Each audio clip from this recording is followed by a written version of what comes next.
dia tidak hormat, tidak patuh terhadap hukum tadi itu. Bahkan ketika dipanggil, ya kan, artinya sebagai warga negara Indonesia taat hukum harusnya datang, ya kan, hadir pada saat setiap proses pemeriksaan, ya kan.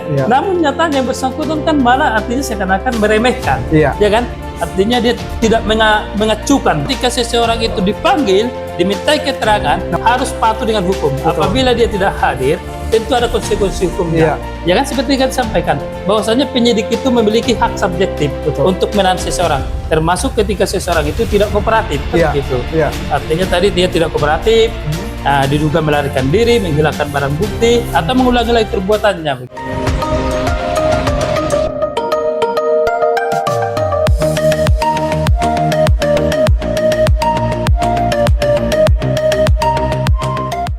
Selamat datang di Bankum Berbicara, membantu orang susah hal yang mulia.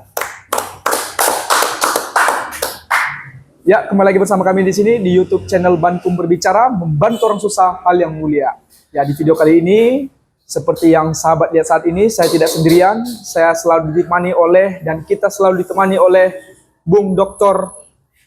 Vesus Dewan Marlan Sinaga SHMH yang sering biasa dipanggil Bung Naga. Ya, Bung, gimana kabar Bung? Setelah sekian lama kita sudah tidak berkabar dengan sahabat Bankum Berbicara ini, Bung. Ya, baik Bung Albert. Artinya kabar kita baik, ya. Artinya kita sehat dan bugar selalu, dan juga kita selalu prima walaupun bulan ini bulan puasa, ya. Bulan yang penuh berkah, tetapi kita tetap prima, kita tetap terjaga kesehatan kita, dan yang paling utama ini kita mampu untuk menghadirkan edukasi-edukasi pandangan hukum terkait permasalahan-permasalahan yang ada di tengah-tengah kita, khususnya di tengah-tengah masyarakat. Bung Albert.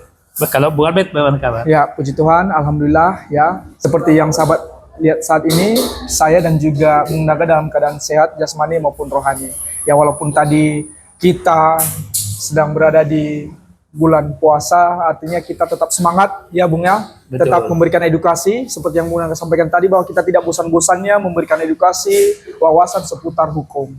Baik Bung, langsung saja ya. Kita masuk pada topik pembahasan kita di episode kali ini, di video channel YouTube Bankum Berbicara kali ini, ya, yang mana beberapa hari yang lalu bahwa telah dilakukannya penahanan ini, Bung. Penahanan terhadap dokter kecantikan, yaitu Dr. Richard Lee, Bung, ya, yang mana dilakukan penahanan pada tanggal 6 Maret, ya, yang dilakukan oleh Ditreskrimum Polda Metro Jaya. Hal demikian dilakukan karena daripada Dr. Richard Lee ini diduga tidak kooperatif, obstruction of justice ini, Bung.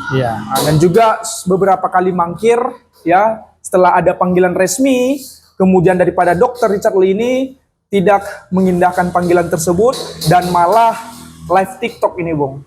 Dan terkesan itu membuat daripada penegakan hukum kita seolah-olah dimain-mainkan. Dan hal demikian terjadi setelah penetapan tersangka daripada Dr. Richard Lee ini sejak tanggal 15 Desember 2025 yang lalu ditetapkan sebagai tersangka, dan juga Dr. Richard Lee sudah mengajukan daripada keberatannya pra-peradilan sebagai tersangka, namun itu ditolak oleh hakim. Udah pra-peradilan? Udah pra-peradilan, penetapan tersangka, Bung. Hasilnya udah ditolak? Udah ditolak. Dan menurut Bung Naga, ya, dengan apa yang telah dialami oleh Dr. Richard Lee ini yang diduga telah melanggar pasal 435, ya, junto pasal 138 ayat 2 Undang-Undang Nomor 17 Tahun 2023 tentang kesehatan, dan juga pasal 6, ya, junto pasal 8 dan junto pasal 9 Nomor 8 Undang-Undang tahun 1999 tentang perlindungan konsumen. Menurut pandangan hukum Bung Naga, dengan apa yang sekarang ini bergulir dan sedang diproses oleh penyidik Polda Metro Jaya, bagaimana, Bung? Ya, baik. Terima kasih kepada sahabat Citi Bankum dimanapun berada. Jadi terkait yang Bung Albert baru sampaikan, ya kan, ada seseorang, ya, tadi artinya dilakukan penahanan, ya. Artinya itu tadi inisial Richard Lee tadi, kan begitu. Jadi kalau kita melihat, kita kembali ke belakang flashback, artinya yang bersangkutan ini kan sebelumnya pernah juga dilaporkan terkait dengan illegal access kan begitu, ya kan? Oleh daripada seorang artis kan begitu pada saat itu. Karena dia pada saat itu artinya menggunakan itu tadi, artinya ada informasi transaksi elektronik kan begitu, bukan tindak pidana illegal access kan begitu, ya kan? Betul. Namun kasusnya apakah itu terjadi artinya penyelesaian atau bagaimana kan kita nggak mengetahui kan. Tapi baru-baru ini lagi kembali itu adanya laporan ya kan, adanya laporan sampai dilakukan penahanan kan begitu. Artinya kalau dilihat tadi yang Bung Albert sampaikan, tentu pasal yang disangkakan ini kan nggak main-main kan. Satu terkait dengan tentang kesehatan, yang kedua terkait dengan salah itu tadi konsumen kan begitu. Undang-Undang Nomor 8 Tahun 99 perlindungan konsumen kan begitu, iya kan?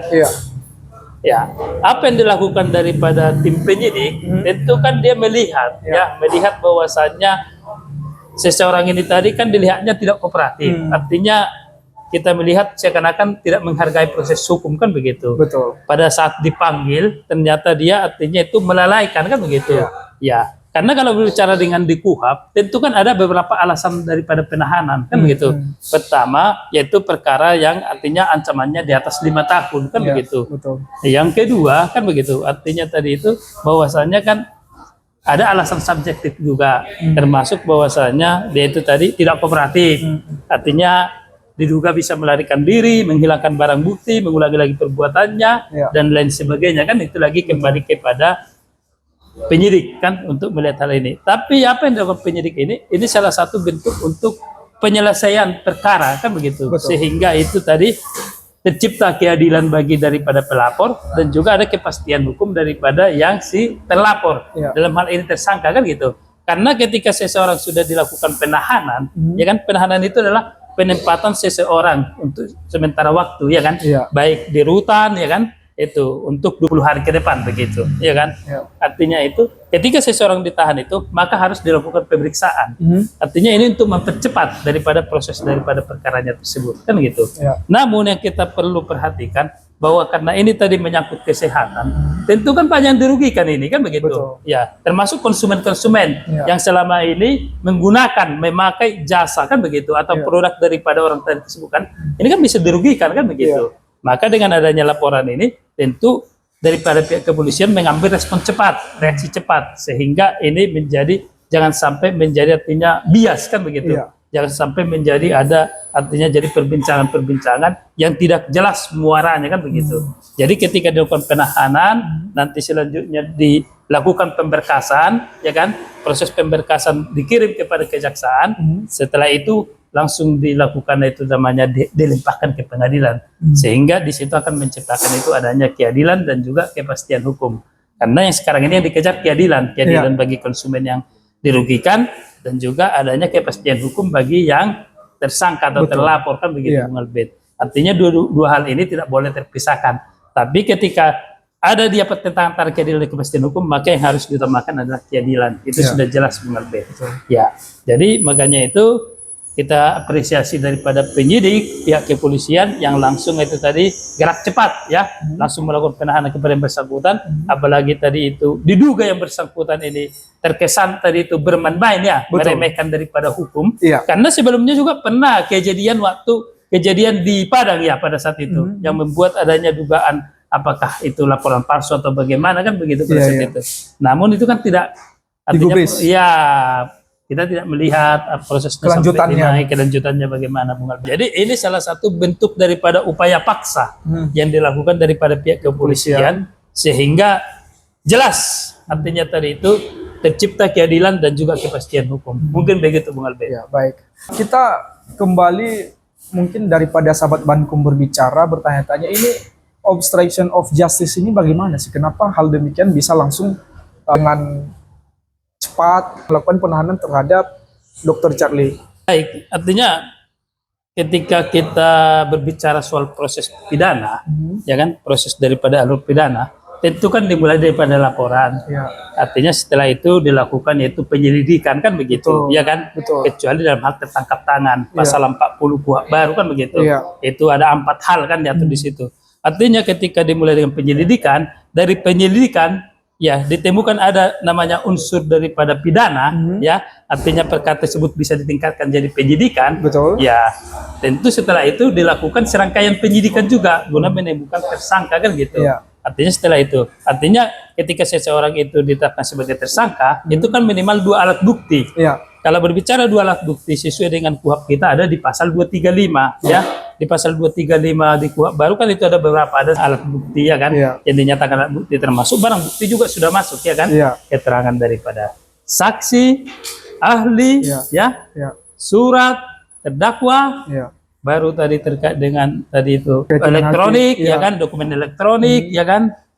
Masuk juga pengamatan hakim, ya kan, artinya atau segala sesuatu barang bukti kan berhubungan, segala sesuatu berhubungan dengan dan berkaitan dengan peristiwa pidana tersebut atau perkara tersebut, namun diperoleh dengan cara-cara yang sah, tidak bertentangan dengan hukum. Kan begitu. Ada beberapa. Jadi kalau kita melihat itu prosesnya ini kan sudah dimulai daripada beberapa tahap sampai akhirnya penetapan tersangka. Penetapan tersangka tentu kan penyidik mengantongi 2 alat bukti seperti yang tadi kita sampaikan di ketentuan pasal 235 tersebut. Terkait dengan adanya obstruction of justice ya kan. Kalau kita berbicara obstruction of justice kan, kalau berbicara ini kan lebih di pasal itu, kalau berbicaranya kan di pasal 21 Undang-Undang Tipikor kan begitu. Bahkan sekarang MK juga kan artinya sudah menyatakan inkonstitusional bersyarat karena seperti tadi itu ada beberapa jadinya ini kan jadi multitafsir kan begitu. Karena secara langsung atau tidak langsung sudah dihapus, ya kan? Artinya melakukan secara langsung atau tidak langsung pasal 21 kan begitu. Ya, yang kita lihat di sini artinya bahwasannya kita menduga ya kan dia tidak hormat, tidak patuh terhadap hukum tadi itu.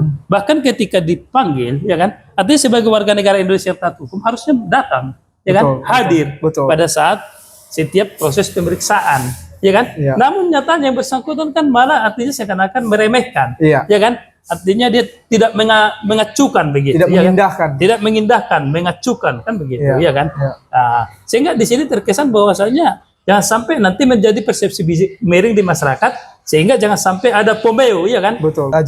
Tajam ke bawah, tumpul ke atas, kan begitu. Ya jangan sampai terjadi seperti itu. Maka apa yang dilakukan daripada pihak kepolisian tersebut, yang merupakan ini salah satu upaya paksa supaya mempercepat daripada proses tersebut, sehingga ini juga salah satu daripada equality before the law, ya kan. Artinya persamaan hak dalam hukum dan pemerintahan, sehingga tidak ada perbedaan kan begitu. Sama rata. Bagi orang yang punya artinya kuasa, punya duit apa segala macam, ketika dihadapkan dengan hukum, maka dia harus taat dan tunduk kepada hukum. Begitu Bung Albert. Artinya ini kan secara tidak langsung membuktikan bahwa kepada masyarakat tidak ada yang kebal hukum. Betul. Ketika seseorang itu dipanggil, dimintai keterangan, namun tidak hadir, ya harus patuh dengan hukum. Apabila dia tidak hadir, tentu ada konsekuensi hukumnya. Ya kan, seperti yang disampaikan, bahwasanya penyidik itu memiliki hak subjektif untuk menahan seseorang, termasuk ketika seseorang itu tidak kooperatif, kan begitu. Artinya tadi dia tidak kooperatif, diduga melarikan diri, menghilangkan barang bukti, atau mengulangi lagi perbuatannya begitu. Itu menurut. Artinya bahwa memang apa yang diperbuat oleh Dr. Richard Lee ini sangat tidak mencerminkan daripada sikap ya seseorang menghormati daripada proses hukum yang berjalan. Ya, bahkan terkesan bahwasanya tadi seperti tadi itu artinya dia kan meremehkan kan begitu. Karena pada saat dalam hal proses pemeriksaan dia bukan karena sakit atau berhalangan karena sesuatu hal yang memang tidak bisa ditinggalkan, tetapi ini kan malah apa, berjualan kan begitu, live lagi kan gitu. Ini kan salah satu cermin yang tidak baik ya, memain-mainkan. Iya, artinya salah satu contoh yang tidak baik untuk kita tiru atau digugu ya, karena kan informasi yang beredar bahwa surat pemanggilan yang dilayangkan oleh pihak Polda Metro Jaya itulah panggilan resmi, Bung. Iya. Namun ya daripada Dr. Richard Lee ini tadi ya tidak mengindahkan, ya tidak menghormati daripada panggilan tersebut, ya, dan juga tidak memberikan keterangan yang pasti. Apa alasan sebenarnya? Alasan kenapa tidak menghadiri kan begitu. Kalaupun ada alasan tidak menghadiri, tetapi jangan dilihat dong. Artinya jangan pada saat itu dia tidak merespon panggilan, tapi dia malah berjualan, iya kan? Artinya tadi itu menjual produk, kan gitu. Sedangkan yang dipermasalahkan terkait produknya kan begitu. Artinya pasal yang tadi Bung Albert sampaikan itu kan lebih kepada adanya penyesatan informasi kan begitu. Penyesatan informasi daripada kan pelaku usaha dilarang dalam hal itu tadi untuk harus memberikan informasi yang baik dan benar kan begitu. Betul. Tidak boleh ada menyesatkan apalagi merugikan. Betul. Kan dalam hal ini yang dilaporkan daripada pelapor ini artinya ada beberapa produk itu tidak sesuai dengan informasi kan begitu.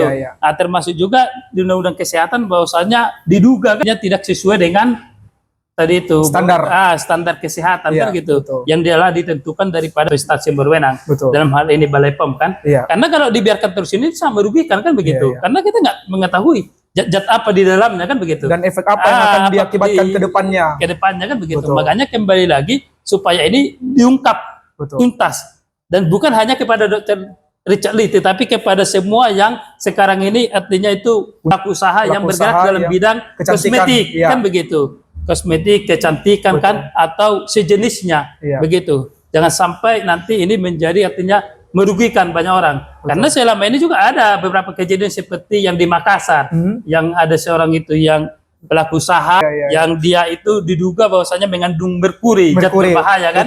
Dan juga ada beberapa itu yang sudah dilakukan penindakan oleh pihak kepolisian Polda Sulsel kan begitu. Ya, jadi kita minta juga ini jangan terlambat, apalagi ini sampai menyangkut yaitu tadi kepada banyak masyarakat, banyak orang kan begitu. Karena ini produk ya kan. Siapa sih yang tidak mau cantik ya kan? Siapa sih yang tidak mau glowing kan begitu? Siapa sih yang nggak mau bening ya? Tapi jangan sampai menggunakan itu tadi ya kan. Merugikan ya kan. Artinya zat tadi itu yang tidak sesuai spesifikasi ya kan, standar berdasarkan undang-undang tersebut. Mungkin begitu Bung Albert. Baik. Kita kembali pada pasal yang menjerat daripada Dr. Richard Lee ini, yaitu dari pasal 435 ya di Undang-Undang Kesehatan nomor 17 tahun 2023. Ya kan di sana kan ancaman hukumannya itu maksimalnya 12 tahun penjara 12 tahun, dan juga atau denda 5 miliar. Itu menurut Bung Naga apakah memang itu nanti ya itu bisa harus melalui putusan pengadilan dulu atau bisa sebelum masuk ke tahap persidangan itu bisa diselesaikan atau bagaimana, Bung? Baik, artinya kalau melihat hal ini tentu kan sekarang kita mengalut namanya mekanisme restoratif justice, ya kan?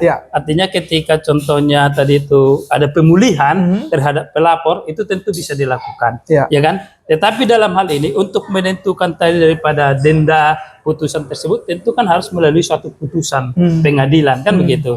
Nanti ditentukan di situ. Apalagi sekarang ini apabila dia ancamannya 12 tahun, ya kan? Tentu kan itu tadi denda 5 miliar ya kan. Kalau sekarang ini dengan adanya Undang-Undang Nomor 1 Tahun 2003 yang disesuaikan dengan Undang-Undang Nomor 1 Tahun 2006, jadi jika dendanya di atas 5 miliar, tentu ini kan masuk kepada kategori 7 ya kan. Nah, kategori 7. Tentu ini yang nanti harus artinya apakah nanti dia menggunakan daripada memilih untuk bayar denda atau tadi itu menjalani hukuman kan begitu. Karena di sini kan dia atau kan begitu. Ya kan, apalagi sekarang kalau kumulatif alternatif tentu dipilih salah satu kan begitu. Ya kan? Nah, itu dia Bung Albert. Artinya melalui putusan pengadilan dulu, Bung? Iya, melalui putusan pengadilan, kecuali hal contoh bahwasanya dilakukan restoratif justice kepada pelapor kan begitu. Pelapor yang merasa tadi itu dirugikan kan begitu. Sehingga dipulihkan daripada hak-haknya kan begitu. Itu sekarang kan kita sudah mengalut namanya mekanisme restoratif justice begitu. Artinya menurut Bung Naga itu tadi bahwa itu harus melalui daripada putusan pengadilan. Namun bagaimana kalau misalnya ini Bung, bagaimana kalau misalnya daripada Dr. Richard Lee ini ya kita beralih pada pasal ini ya Bung ya, membahas pasal ini bahwa ini kan ada juga yang mengatur bahwa seseorang dapat itu membayarkan maksimalnya saja. Ya, artinya kan seperti tadi itu, artinya pada saat dia contohnya bisa membayarkan denda maksimal, denda maksimalnya berapa di situ? 5 miliar. 5 miliar tadi itu, ya kan? Tentu kan ini lagi kembali lagi nanti, ya kan? Nah, kembali lagi nanti apakah, kan bisa aja, kalau sekarang kan ada namanya judicial pardon, kan gitu, atau retaliatory pardon, kan gitu, pemaafan hakim, ya kan? Artinya apakah ketika udah dibayarkan tadi denda ini, ya kan? Maka seseorang tersebut hanya dilakukan itu tadi ada pemaafan hakim, kan gitu. Atau dia bisa menjalani pidana pengawasan atau pidana terkait daripada tadi itu kan sosial atau denda kan gitu, ya kan? Nanti kembali kepada hakim untuk melihat hal ini kan begitu, Bung Albert. Karena artinya yang menilai hal ini, yang melihat daripada permasalahan ini, yang memeriksa, mengadil dan memutuskan tentu kan pengadilan, Bung Albert, ya kan? Tapi apakah nanti dengan dibayarkannya itu tentu nanti dia tidak ditahan lagi atau artinya dia tidak dilakukan penahanan atau menjalani tahanan kota, itu nanti kembali kepada penyidik begitu. Ya, baik. Artinya bahwa kita berkesimpulan setiap ya yang berada di wilayah Indonesia itu tidak ada yang namanya kebal hukum. Iya, harus patuh dan taat Harus kepada patuh hukum. dan taat kepada Ketika hukum. dipanggil secara patut dan sah oleh daripada undang-undang, ya tentu kita harus hadir. Betul. Ya kan? Tidak boleh kita artinya melalaikan, Ya. apalagi sampai acu tak acu. Iya. Bahkan jangan sampai meremehkan kan begitu. Betul. Ketika dipanggil kita malah mengerjakan sesuatu hal yang artinya tidak ada hubungannya dengan hukum tersebut tadi, proses Betul. hukum tersebut kan. Iya. Artinya sambil berjualan, ketawa-ketawa, ya kan? Nah, Betul. itu kan salah satu yang tidak pantas dan tidak baik. Ya. Baik.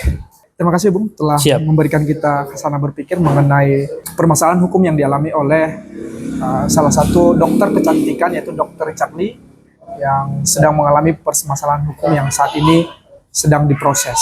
Kemudian lepas daripada itu, sebelum kita mengakhiri daripada video kita ini, ya satu kata untuk pihak kepolisian ini. Ya, baik kepada pihak kepolisian, artinya kami terima kasih saudara telah artinya mengambil suatu gerakan cepat, respons cepat dalam hal untuk menyelesaikan permasalahan ini. Khususnya permasalahan ini bukan hanya terkait dengan orang pribadi ya, tetapi ini kan menyangkut terkait dengan itu tadi konsumen, artinya seluruh pemakai daripada produk tertentu milik seseorang tadi itu kan begitu, ya kan? Yang diduga tadi itu di dalamnya terdapat informasi yang tidak sesuai, yang tidak benar kan begitu. Bahkan juga sampai tidak sesuai dengan standar kesehatan yang ditentukan daripada instansi yang berwenang kan begitu. Jangan sampai terjadi korban. Jadi kami mengapresiasi, namun kami minta kepada pihak kepolisian untuk segera mengusut tuntas sampai ke akar-akarnya terkait permasalahan ini. Dan bukan hanya berhenti di sini, dan juga kepada produk-produk lain yang juga ditemukan adanya tadi indikasi-indikasi yang memenuhi standar. Ya, yang tadi itu bertentangan dengan ketentuan pasal tadi itu pasal 8, pasal 9 Undang-Undang daripada nomor 8 tahun 1999 tentang tadi itu konsumen ya kan? Ya, pasal 62 ya, perlindungan konsumen terkait dengan Undang-Undang nomor 17 tahun 2003 tentang kesehatan tadi ya. Sekali lagi kami mendukung penuh daripada artinya apa yang dilakukan oleh pihak kepolisian, namun kami harus melihat ini harus dapat dituntas sehingga tidak menjadi persepsi miring di tengah masyarakat, di tengah publik. Demikian Bung Abed. Dan satu kata untuk orang-orang yang merasa dirinya hebat, ya, yang merasa dirinya kebal akan hukum. Baik, terima kasih. Kita mengetahui bahwasannya ya hukum kita itu mengatur segala hubungan kita, perbuatan kita ya. Jadi jangan sekali-sekali kita sebagai manusia ya, warga negara Indonesia ya merasa diri hebat ya kan. Apalagi merasa diri bahwasanya kebal hukum ya, karena namanya di dunia ini khususnya di Indonesia ini tidak ada yang namanya kebal hukum. Ingat ada asas equality before of law, persamaan hukum dalam pemerintahan kan begitu. Jadi hukum itu harus betul-betul dia dijadikan sebagai panglima ya kan, bukan hanya seperti pemohon yaitu tumpul ke atas tajam ke bawah ya. Jadi apalagi saat ini dengan lahirnya undang-undang KUHP kita yang baru, kita mendukung supaya itu penegakan hukum yang bermartabat dan akuntabel begitu. Sekian, Bung Albert. Ya, artinya bahwa memang di kehidupan bernegara ya, tidak pandang bulu, itulah hukum yang berlaku di negara kita Indonesia. Yang artinya siapapun Anda, siapapun jabatan Anda, siapapun status Anda, hukum tidak memandang hal demikian. Selagi Anda melanggar hukum, melanggar aturan yang berlaku, merugikan orang lain, ya, Anda tetap diproses Harus hukum. ya mempertanggungjawabkan perbuatannya secara hukum. Betul. Jangan main-main dengan hukum, karena hukum adalah panglima kita sebagai pengatur daripada tingkah laku Hubungan manusia. dengan yang lainnya. Maka daripada itu kami himbau kepada sahabat Bankum Berbicara, tidak bosan-bosannya daripada tim Bankum Berbicara, ayo marilah kita menghindari perbuatan-perbuatan tercela. Marilah kita menghindari perbuatan-perbuatan yang melanggar hukum. Karena perbuatan yang melanggar hukum Akan merugikan diri sendiri dan juga bangsa. Betul. Marilah kita sama-sama menuju Indonesia Emas tahun 2045. Sekian dari kami ya. Setelah menonton video ini jangan lupa klik tombol like, subscribe, komen dan juga share ya. Dan nantikan terus episode-episode selanjutnya hanya di YouTube channel Bankum Berbicara, membantu orang susah hal yang mulia.